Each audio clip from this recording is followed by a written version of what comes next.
Hi, I'm Peter Brukner, doctor, sports and exercise medicine physician, professor of sports medicine at La Trobe University, founder of SugarByHalf and author of A Fat Lot of Good. Okay, got that out of the way. A lot of people have been asking me recently, well, what can we do to help protect ourselves against the coronavirus? Obviously, there are lots of things that have been put in place in the community, the social distancing, the washing of hands, etc. But if you are exposed to the virus, how it affects you really depends on the strength of your body's response to that virus.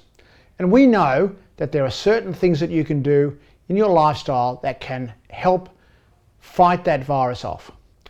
And I divide them into 7 areas: diet, exercise, stress, sleep, smoking, alcohol, and sun. And I just want to talk briefly about each of those 7 areas.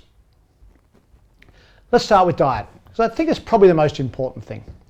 We know that a poor diet can damage your health significantly.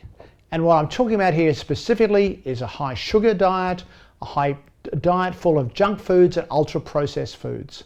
What do we mean by ultra-processed foods? They're foods that have gone through a lengthy processing phase where various additives are added, various processes have gone through, and to the point where really by the end of it it's hardly recognizable as food. And they're things like soft drinks, cookies, biscuits, muffins, flavored yogurts, muesli bars, all these things. They all have a lot of sugar in them and a lot of these ultra processed foods. So if we can reduce our reliance on them and go back to eating real foods, then we're going to really help our body's defense mechanisms. And what do we mean by real food? I'm talking about meat, fish, eggs, dairy, fruit, vegetables, nuts, seeds, these sorts of things. A huge advantage compared to the sort of junk food, ultra-processed foods. And now this lockdown is a great period to get back in the kitchen. You know, we all complain we don't have time to cook. Well, we do now. So much better to spend half an hour cooking than to dial up Uber Eats or get something delivered. Exercise is really important as well. There's a lot of evidence out there that exercise strengthens your immune system. Exercise should be regular. And again, you know, one of our excuses is always we don't have time. Well, we probably do have time now.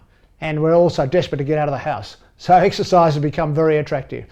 So I try and exercise for 30 minutes every day. A good solid exercise doesn't have to be massive. It can be a walk, it can be a bike ride, it can be being in the garden. It doesn't have to be anything very specific. So regular exercise, 30 minutes a day. You should also try and do some strength work as well, especially older people who lose a bit of muscle mass as they get older. You should do strength work maybe 3 times a week. It doesn't have to be in a gym or anything fancy. You can just do it at home, a series of bodyweight exercises, sit-ups, push-ups, planks, etc. Then there are plenty of those on the internet to follow. So regular exercise, 3 times a week for strength, every day for aerobic exercise. Next we talk about stress, and that's a really important factor in your immune system. And we know that the more stressed you are, the more your immune system is damaged. So if you can reduce the amount of stress, and there's lots of ways of doing that. This is a very stressful time in our lives for everyone. It's a difficult period that we're going through. So we need to cope with that as best we can. It's really important to have fun, to spend time with friends and family. Obviously we can't do that physically, but we can do that over the phone or over Zoom or FaceTime. It's time to also spend time relaxing, do some meditation, do some mindfulness work, some deep breathing, really to slow yourself down, give yourself you time every day.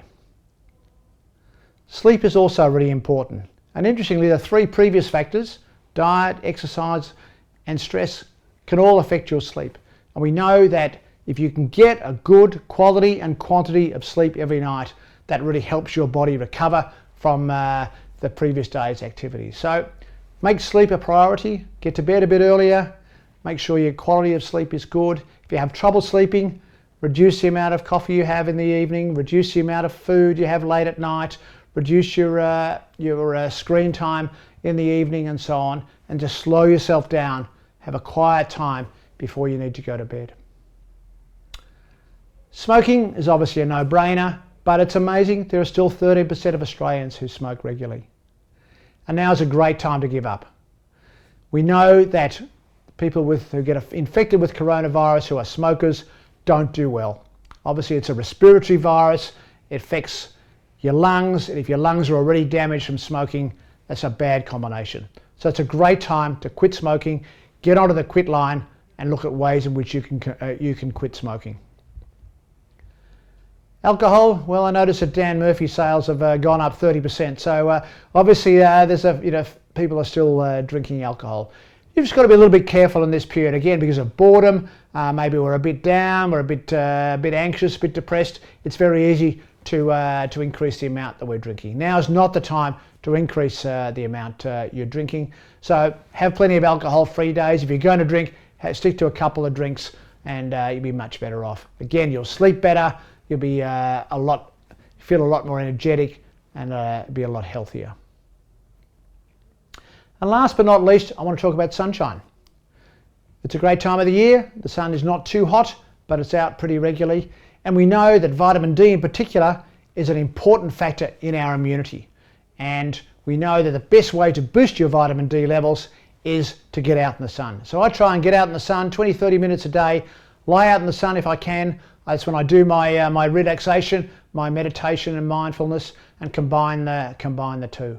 So I think if you can tackle those 7 areas, diet, exercise, stress, sleep, smoking, alcohol and sun, you can really firstly help your body cope during this difficult period where we're probably going to be exposed to the coronavirus, but also it's going to help your long-term health. It might even resolve some of those chronic diseases that are such a problem in our society.